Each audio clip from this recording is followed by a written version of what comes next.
William Tyndale. இவரை என்ன சொல்லுவாங்கன்னா, William Tyndale the father of English Bible, ஆங்கில வேதாகமத்தின் தந்தை அவர்தான்.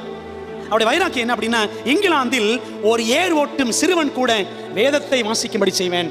அந்த மாடு மேய்க்கிறவன் கூட என்ன செய்யணும், பைபிளை அவனுடைய சொந்த மொழியில் படிக்கணும், இங்கிலீஷில் படிக்கணும் அப்படின்னு சொல்லிட்டு இவருக்கு வைராக்கியம். வில்லியம் டிண்டேல் தொடர்ந்து பழைய ஏற்பாட்டில் பஞ்சாகமங்களையும், ஆதியாகமத்திலிருந்து உபாகமம் வரைக்கும், யோனா, யோசுவா முதல் 2 நாளாகம் வரை இப்படி நிறைய புத்தகங்களை மொழிபெயர்த்தார் என்று சரித்திரம் சொல்லுகிறது. பைபிள் சம்பந்தமாக நிறைய எழுதினாராம். அவர் பிடிச்சு, அவர் வச்சிருந்த புத்தகத்தெல்லாம் பிடிச்சி சில குருமார்கள் எரிச்சிட்டாங்க. இவர் பிடிச்சி அடுத்து ஜெயிலில் போட்டாங்க. ஜெயிலில் போகும்பொழுது கேட்டாங்களா, ஜெயிலுக்குள்ளே போகிற உனக்கு என்ன வேணும் அப்படின்னு கேட்டாங்க. இவர் என்ன சொன்னார் தெரியுமா, எனக்கு ஒரு ஹீப்ரு டிக்ஷனரியும் கொஞ்சம் பேப்பரும் மையம் கொடுங்க அப்படின்னு கேட்டார்.